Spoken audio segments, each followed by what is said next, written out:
చక్కని సీతకి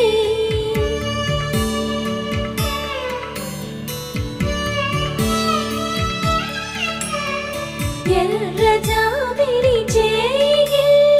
రాముడేడని అడుగుతుంటే చూడలేదని పెదవి చెప్పే చెప్పలేమని కనులు చెప్పే నల్ల పూసైన